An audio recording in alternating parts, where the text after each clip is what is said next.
Gente, conforme mencionado na aula de limite direto, eu vou fazer aqui três exemplos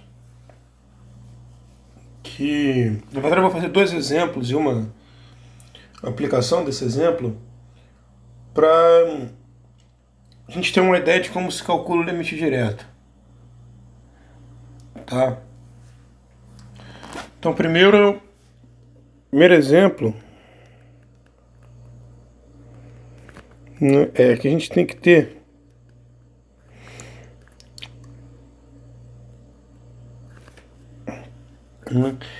limite direto e união, que eles têm uma relação bastante forte entre eles. Então, vamos supor que nós tenhamos, então,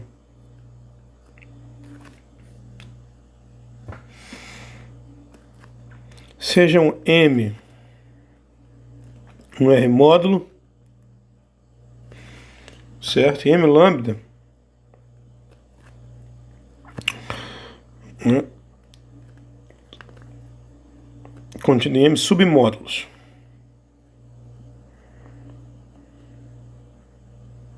Tá? Lembrando que lambda pertence a um conjunto parcialmente ordenado dirigido.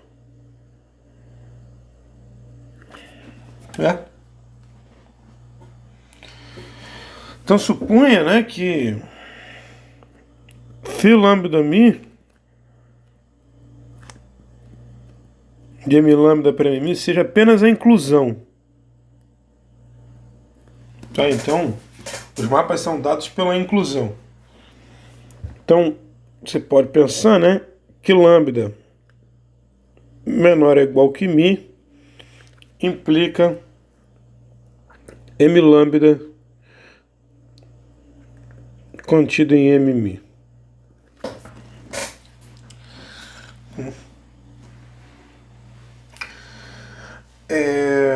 Beleza. Então, minha afirmação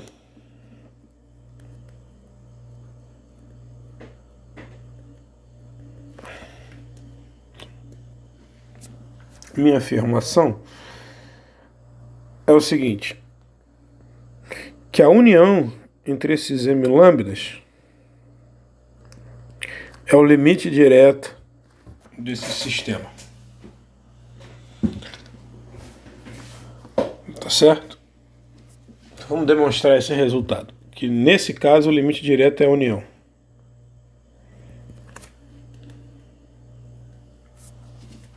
Então vamos lá. Primeiro passo, né, é a gente mostrar que isso aqui de fato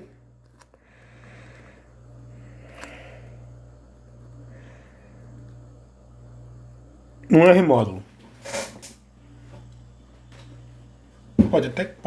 Poderia ser que não fosse, né? Então vamos lá. Então sejam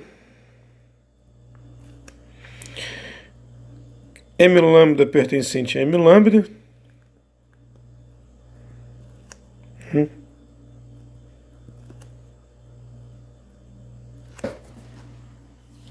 Certo? Então, claramente, né, se você pegar Rm lambda, né, isso pertence a M lambda porque M lambda é um submódulo. Então, para o produto a gente não tem muito problema. Agora, para a soma, né, então vamos escolher. A gente vai precisar escolher um cara que seja maior do que os dois. Porque nesse caso, né, o M alfa contém o M mi e o M alfa contém M lambda. Então, logo, M alfa e M mi pertencem a M alfa. Então a soma deles pertence a M alfa. Então a união de um sistema direto de submódulos é um submódulo. Tá certo? Segundo passo, a gente precisa definir os mapas no limite direto. Então a gente define I lambda de M lambda para M, como a própria inclusão também. Então é claro, né, que se você tem a inclusão aqui e a inclusão aqui, esse diagrama comuta. Certo? Então o que falta para a gente mostrar que esse cara é o limite direto? Falta a gente mostrar que se a gente pega um diagrama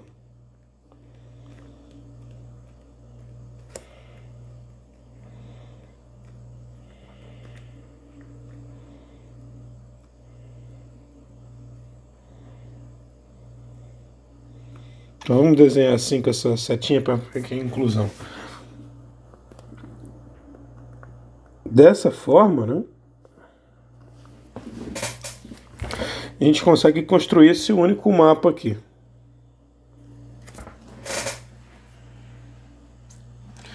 Certo? Ora, vamos chamar isso aqui de gama lambda, isso aqui de gama mi. É claro, né, que como a gente está tratando de inclusão, se esse mapa aqui for gama, né, gama de lambda de m lambda tem que ser igual a gama lambda de m lambda.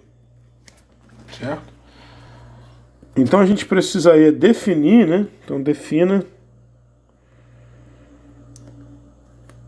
gama, né, da união em n, né, mandando m lambda em gama lambda de m lambda. Eu vou deixar como exercício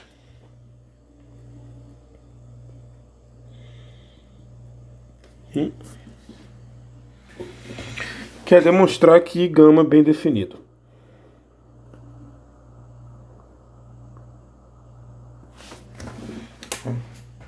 Ou seja, se você pegar um mzinho, né, ele pode estar em vários m lambdas diferentes.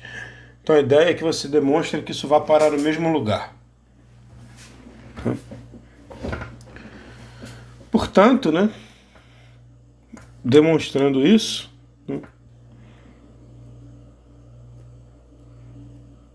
a união é o limite direto.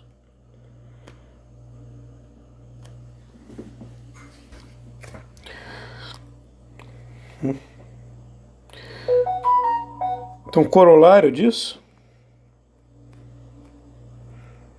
que vai ser um resultado bastante importante daqui para frente, né? Todo R módulo M é limite direto de submódulos finitamente gerados.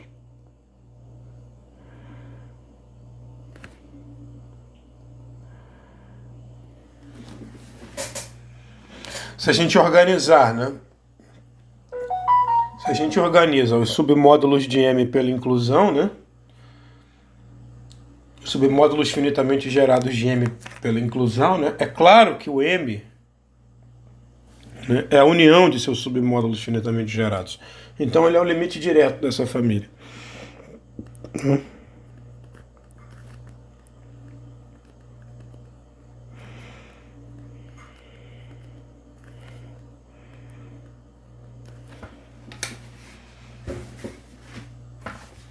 Então está demonstrado aí o corolário.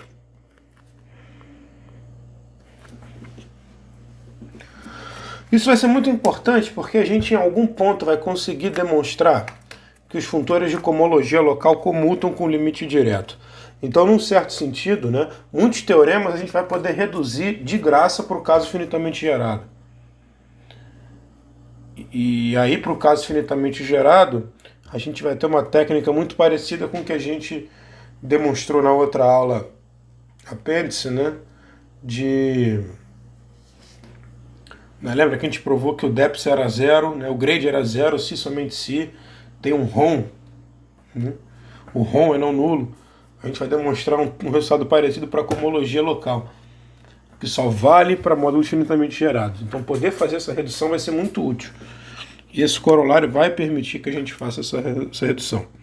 Outra coisa que a gente viu, né, na aula de módulos injetivos, projetivos e planos, ela que livre implica projetivo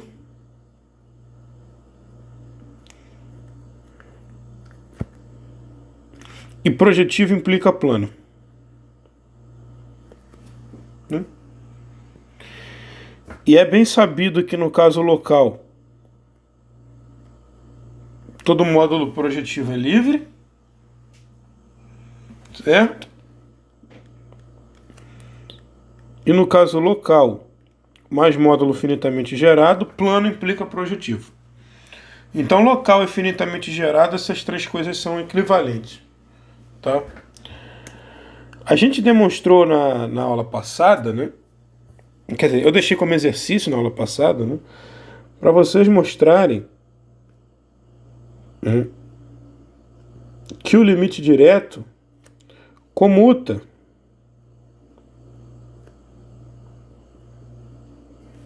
com produto tensorial. Ou seja, se esse cara aqui é plano, né, se cada um dos módulos é plano, o limite direto é plano, porque o limite direto é um funtor exato. Né? Então, limite direto de módulos planos, ele é plano. Na verdade, né, a gente tem um resultado devido a Lazar, que para um anel qualquer, né, é que se tem livre, projetivo e plano, mas a gente também tem o seguinte resultado. M é plano se somente se M pode ser escrito como um limite direto de módulos livres. Né? Então a gente tem livre implica plano, não, livre implica projetivo, que implica plano, que implica lim direto de módulo livre. Né? E esse teorema de Lazar, ele é bem geral. Mais ainda, né?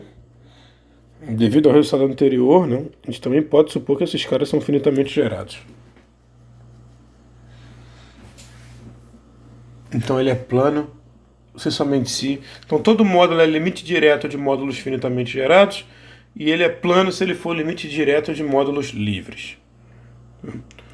O outro exemplo que eu queria mostrar para vocês, tá, é a localização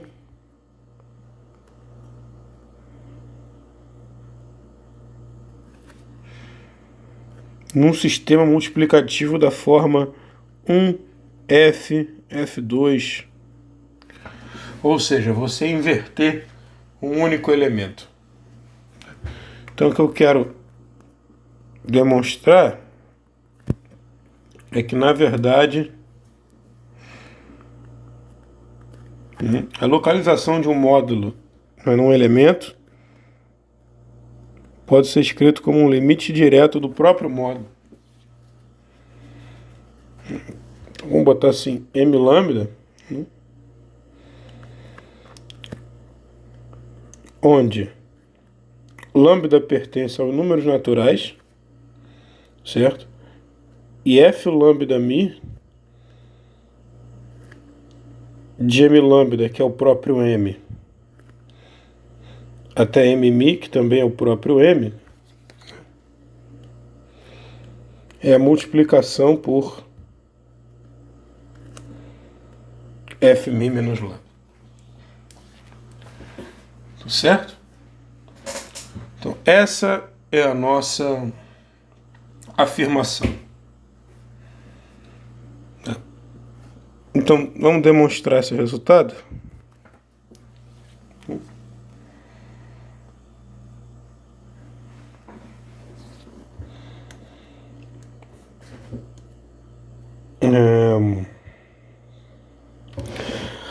Bom, que a gente tem aqui? Então a gente vai pegar um diagrama. Então, vamos pegar os naturais, então. Vamos escrever em termos dos naturais. Que é o limite. Então aqui a gente tem o limite direto.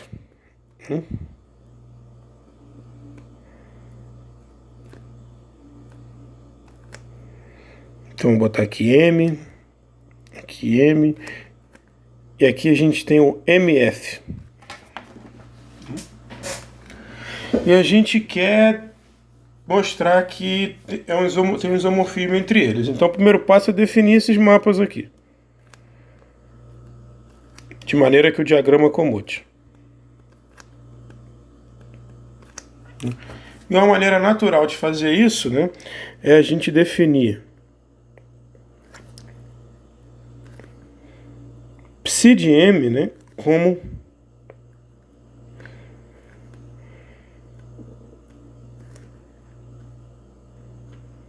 psi M no elemento X como F elevado. Desculpa.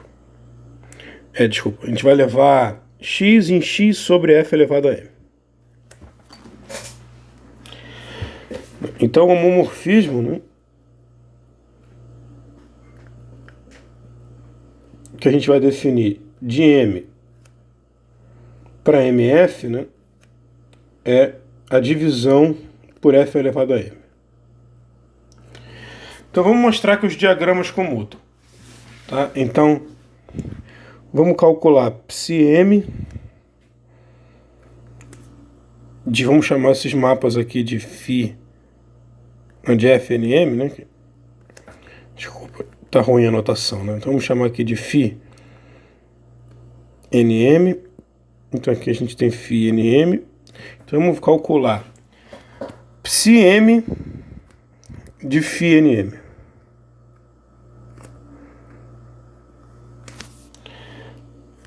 Então,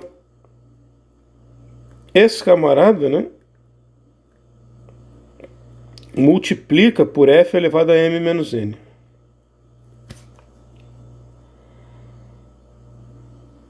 E esse camarada divide por F elevado a M. Então isso aqui, na localização, é igual a X sobre F elevado a N. Que é igual a psi-N de X. A Φ-N de X. Não, psi-N de X, desculpa. Isso. Então, beleza. Então, o diagrama comuta. Comutando o diagrama, a gente tem esse mapinha aqui. Tá certo? Então, a gente tem um mapa θ, né?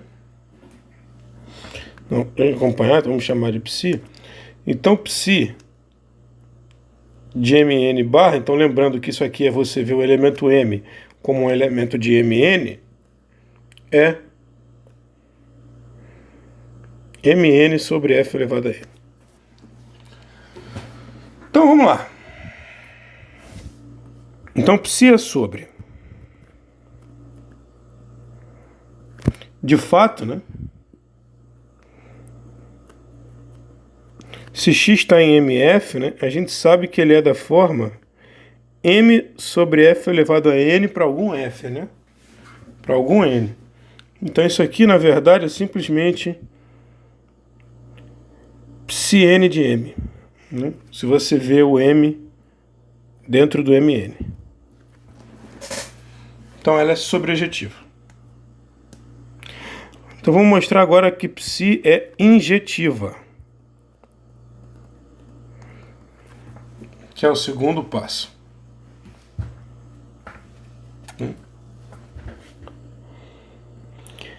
Bom, vamos supor então, né, vamos pegar um elemento no limite direto, né, de forma que esse elemento seja a classe de algum Mn, certo? Então, por construção, né, a psi de x ela tem que ser a psi-n desse mn. Né? Então isso aqui dá mn, agora você esqueceu que ele pertence ao mn, agora você está vendo ele como um elemento do m, dividido por f elevado a n. Isso é zero.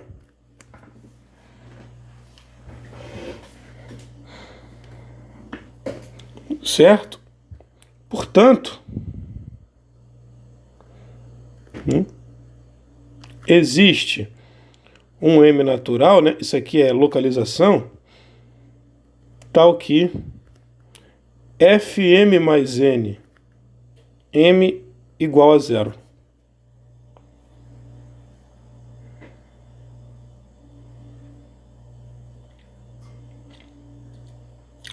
Ou seja, no fim das contas, né,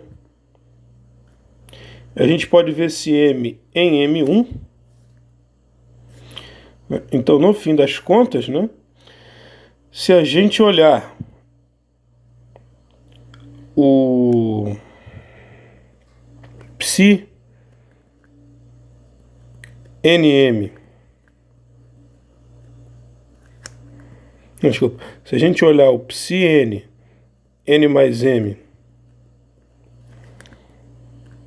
do mn, né, isso aqui dá, não, desculpa, psi-n 2n mais m. Isso aqui dá fn mais m de mzinho, que vale zero. Então, em algum momento, ele vira zero. É o que essa equação aqui está dizendo. Em algum momento, ele virou zero.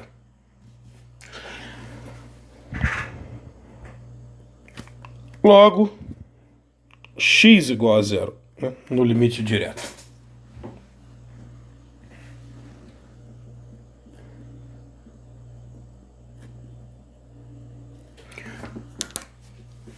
E isso conclui a prova. Tá bom? Isso é importante, tá? Essa ideia é importante, né, de localização, porque se você pensa M, R e A, né, ideais, e você olhar no caso geométrico, que você tem uma variedade, um feixe e um fechado, tá? As seções, né? Aqui você tem esse ideal é principal, né? E aqui você tem xf, né? Que é x menos a variedade gerada por f, né?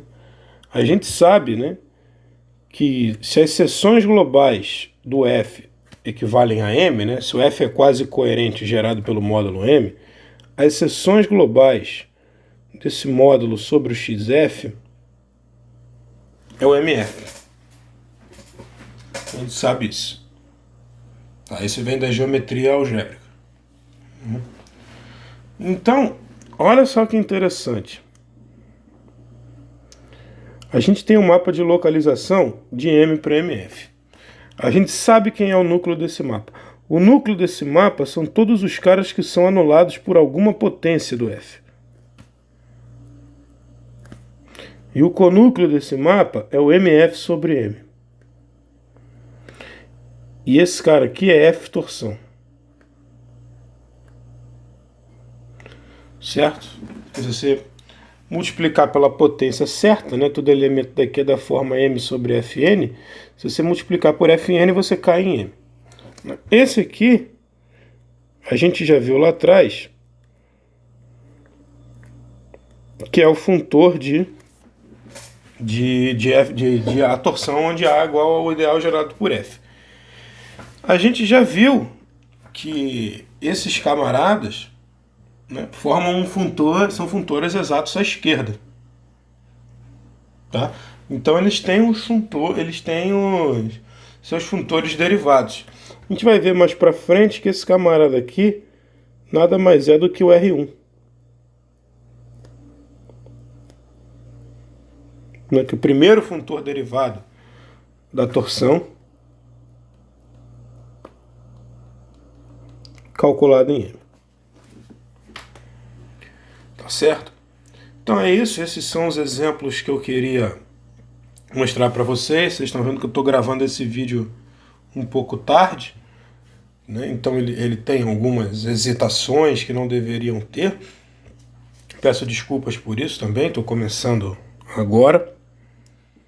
Mas é isso, eu queria marcar esses exemplos porque é bom a gente saber como é que faz o processo e também porque eu vou usar esses exemplos, tá? Só mais um detalhe, né?